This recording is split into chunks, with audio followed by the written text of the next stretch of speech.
Cue the music! Cue the music! Cue the music! Oh, get it out! Boom! Feels good. Cue the music! Cue the music! Oh, big news. Big news this week. Very excitement. New version of Logic. Oh, yeah, that's huge. And it's been ages. Yeah. I don't even remember when the last one came out, but I feel like it was a long time ago. I believe I was living in a basement in Brooklyn. Yeah. When they switched from, I think, 7 to 10. Well, I mean, it's not that big. This No. is like 10.4 to 10.5, right? Right, yeah. I've seen when they do some cosmetic changes, and it seems like some minor things change, but this is a pretty big overhaul. Mainly, the thing that I've been using this week is the sampler. Have you played with that? I haven't dug into it at all. I've had projects that I've needed to knock off my list, so I haven't been able to do much experimenting with the new features yet. What are your thoughts? First off, it's backward compatible with the ESX24. So if you've built stuff in the ESX24, it just works. And the ESX24 is gone, right? It's gone. Yes, my heart skipped a beat when I looked at the list of like, oh, here's the available plugins for. Where's my ESX24? Where did it go? Yeah, it's just gone. That interface was kind of clunky anyway. It was terrifying. It was awful. You'd have to like open up basically the equivalent of a spreadsheet to start editing samples and stuff. And it's like, what are we doing? Is this like 1995? What's going on? Yeah, and they had a shortcut where like if you very carefully edited the names of your files, it would slot them in the right spot. You know, if you do like A1 sharp and A2 sharp, it would like put them on the A sharp and the different octaves. But you had to be really careful about doing that.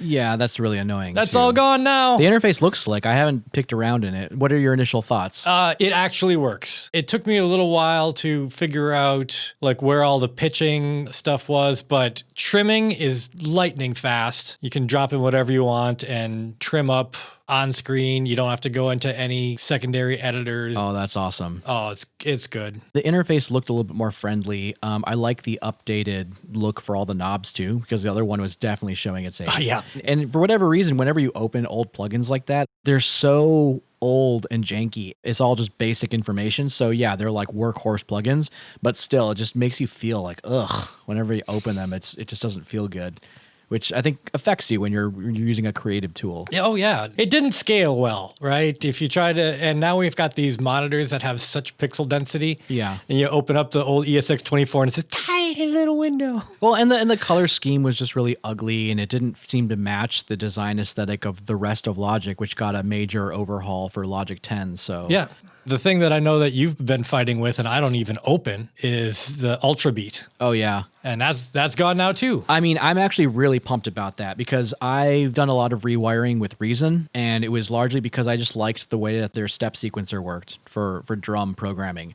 And it wasn't very flexible, but it allowed me to just paint beats in the way that made sense to me. And it didn't have all this extra information. I didn't have to zoom in weird ways. And I don't know, the Ultra Beat interface was so bad. It was so bad that I actually had to read a manual to figure out how to use it. I understand most software with any sort of level of complexity, you're going to have to read about it to like dig in and really get to know it. But you should be able to poke around and at least be able to figure some basic stuff out just through the interface alone. I remember reading a design blog, I think at one point, and they said that if a door has to have a sign of whether or not it's a push or a pull, then the user experience or the design is like failed you, because it should just be obvious when you walk up to the door how to operate it. Oh, yeah. So Ultra Beat, I'm not sad to lose that. That's like, I haven't, again, messed with the new sequencer yet, but from the tutorial vids that I've casually watched, it looks pretty exciting. Yep. Now all they need to do is replace that ES2. ES2 synth is pretty bad. I use it a lot now, but I mean, it's just I don't like it. It's one of those things where you gotta spend some time to understand what that thing does. Nobody goes and opens a thing up and says, "Oh, I know how this works." Yeah, you have to read about it. Like I remember like trying to poke around with it, and I was like, I just want to get a basic sine wave. In fact, I think when we had an apartment together, that was one of the things that I remember complaining to you about. I was like, I just want to do like basic synthesis, and I can't figure out how to do it. Yeah. And you, I think, actually spent an evening going through a bunch of tutorials, and then the next day you're like, okay, I figured it out. Yep. It's not Here it easy, goes. but this is how you do it. Like, that's a problem, though. I just want like a basic sine wave, and if it makes it that difficult to do, then no, fail. Yeah. So that's great. Like, you've used this for your Star Trek project then, or what have you been digging into with this? Yeah, the sampler thing I've been using with the Star Trek project, I made very, very useful patches in minutes. You can just drag things around. It's so easy. That's incredible. Does it allow for any scripting as well? Because I've been reading up a lot on contact instrument building, and that's one of the most powerful features is being able to script things. If Logic does that, then I might be able to actually switch over completely. I don't know if there's scripting directly in the ESX24. What kind of things are you looking to script? Well, there's a lot of things like round robin samples and stuff like that, being able to put that into a patch, or being able to make smart decisions, like if you let go in a certain way, like it'll play like a release sample, but if you if you play like legato, like overlapping notes, it'll use a different sort of transition effect and whatever, like all these things. I will look into it and report back if these things can be done. I don't know. I mean, it's not necessary. If it doesn't do it, there already is, obviously there's solutions out there that do that. But I mean, I think the more that you can stay within a DAW and not have to leave to make it do what you want to do, the better. Oh, yeah. I saw a lot of what Logic was doing as trying to cover some of the functionality that people do in Ableton Live, because they have a lot of like live looping capabilities now, and being able to audition like different, I don't know what they call them in this. It's not track stacks.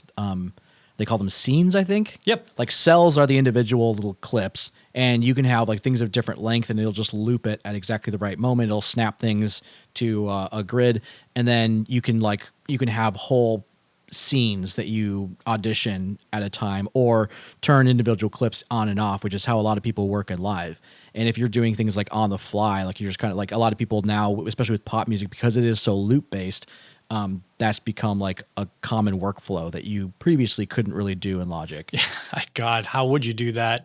Jumping with regions? Like, ugh. No, it's a nightmare. I think I would assume that people would just rewire, or they would sketch in Live and then maybe import things into Logic if they really wanted to finish it there. Yeah.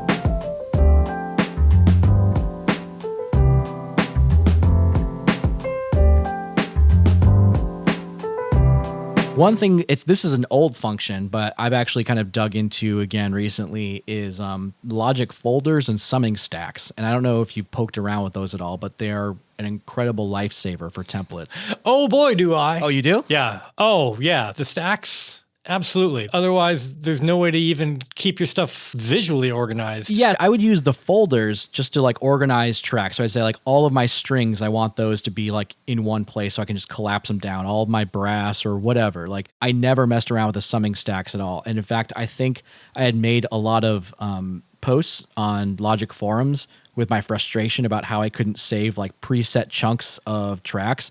And people were like, you're not talking about like summing stacks, are you? I'm like, no. Wait, what are those? And then I read up about them, and I was like, that's actually 100% what I'm talking about. So especially with my setup, I use Vienna Ensemble Pro, which allows me to host all my VSTs and everything on a separate computer, and then pipe audio and automation and everything through Ethernet. So it takes a lot of the pressure off of my main computer, the server. But let's say like I have like all of my violin articulations in one instrument. In order to set those up in Logic, I have to like set up like a multi-port stack of tracks or whatever, and I have to like patch them into the right place in Vienna Ensemble Pro, and it takes forever. And so usually what I would do is try to save a template. If I know I'm going to have like, let's say, a full orchestra, I can just save everything and then open that up, and I'm ready to go. But let's say I'm working on a track and I want to just drop a violin in there with all my articulations. I'd have to like reset up that stack. But with the summing stacks, I can actually save it as like a patch. And then I can just start an instrument and then select that, and it'll just automatically set it up the way that I had it before, with like all the MIDI routing, any effects that I might have had on it, like any of the buses and all that. And it's just like, it's super neat and clean. So I don't know if that's efficiency tip or what, but I've been using that a ton now for like anything that I ever use in projects. Instead of having to navigate through menus, now I just have presets, so I can like, nope, done. I don't want to waste the time. Yeah, I have literally never done any of that rewire stuff where you offload work onto another computer. I guess it's never come up for me. Well, you also, I think I've had significantly slower computers in the past, so it's been more like problem solving, I guess. So yeah, I just wanted to talk about logic folders, summing stacks. It's a tip of the day. Tip of the day. It's the tip of the day. There we go. Here's another thing. So you write an awful lot of stock music, and I have kind of, I think since meeting you, I've started picking up on this as well, because it's a good way just to kind of stay active, get your stuff out there, and can be a business in and of itself. A lot of people, when they need music for a film or a game or anything like that, will end up going to stock music sites because it's cheaper. They can kind of browse through a bunch of different things and just find exactly what they're looking for without having to have the wild card of hiring somebody. And it's also typically less expensive than commissioning real music. I would imagine. I don't know who you're going to get to record Beethoven's Ninth for $30. $30. $30. Hey, can all y'all get together? I want to bring all your instruments. All right, but it's going to be great for exposure. I'm going to give you guys credit. $30 will almost be enough to pay the string section $1 a piece, but not quite. Right. Actually, not even. The violins. It's just the violin section. You could probably pay them $1 a piece. Yeah. So one of the problems that I've had with trying to start with writing stock music is it seems like it's a whole nother beast. Like the way that you approach writing stock is different from the way that you would custom write a score in a lot of different ways. Really? I think maybe I phrased this incorrectly then. In order to try to advertise for myself that I write music, I will write stock pieces or quote unquote stock pieces and put them on a website that has some sort of like social media gathering or whatever. SoundCloud perhaps, or Newgrounds if you're trying to go after like the video game subsect or what have you. Like there's a ton of different websites where musicians can show their stuff and people who are looking for music can find it. If you write a piece of music that could be useful for scoring, it probably also won't gain an awful lot of attention.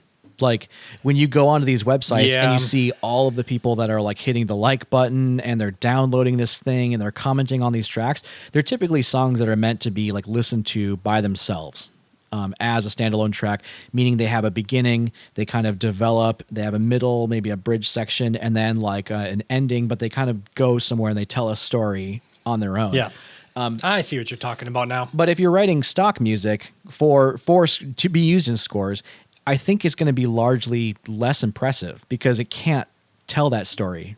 Because if you do, then it forces whoever is actually trying to tell the story to adhere to your structure. I think I've got an excellent analogy here. Sure. It's different cooking at home and cooking for a television show. Cooking at home, you want to do all the things, you do them right. Cooking for a TV show, you just bring all the sugar and fat and salt and dump it on as fast as you can because they're only going to eat one bite anyway. Yeah. And you have to make it look really fancy, like dressing the plate and all the fireworks, because people eat with their eyes first. And more importantly, most of the people that are going to be quote unquote consuming this food are only seeing it. Right. Yeah. So I think creating that stock stuff, because you got to bring all the fireworks right away, and it's got to be immediately whatever. It's got to be immediately happy. It's got to be immediately action-packed. Well, and music is like a time-based medium, right? So it's progressing, but it can't really go too far.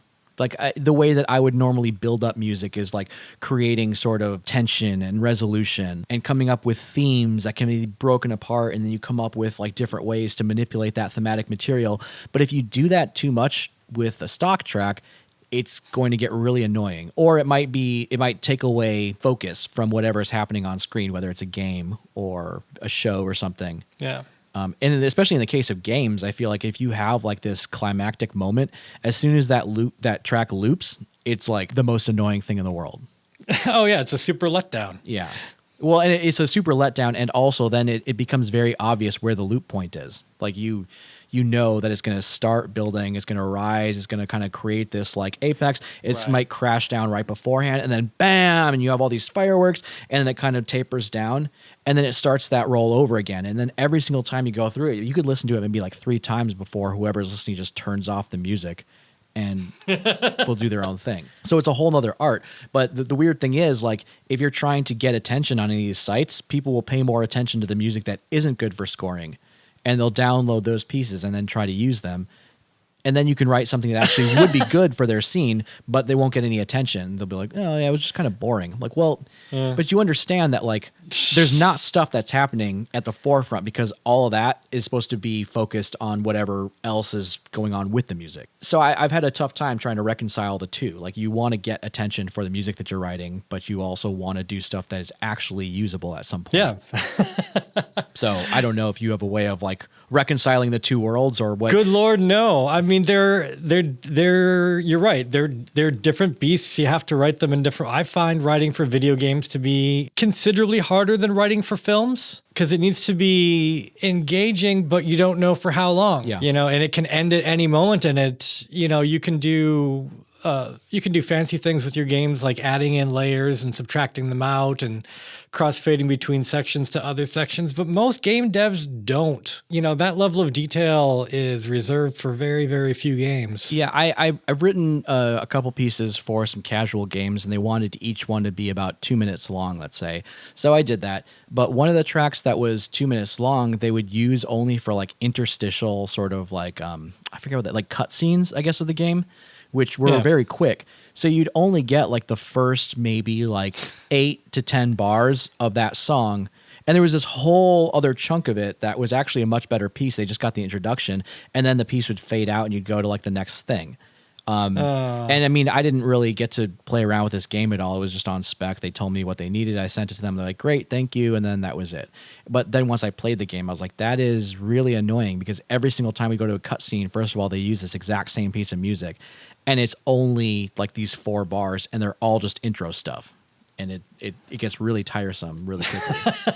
All right, game devs, make sure you keep talking to your composers. They might have some good ideas. Well, and get them, you know, like little mini playable versions so they can kind of like try out their music with the scene. Yeah. Because they'll be able to figure it out. Like, I mean, if I was able to play it immediately, I'd be like, okay, I think this is a good piece of music, but it definitely does not work for this situation. Right, and then you can go, let me save you money by instead of doing 1 2-minute piece, I'll give you 4 15-second pieces. It'll do all the things you want. You can have different moods for different cut sequences. I guess the other question that I had with stock music, because this is another thing, is like there's so much out there and people can find pretty much anything that they're looking for. Why would anybody bother with custom music anymore? That's sort of the Library of Babel now.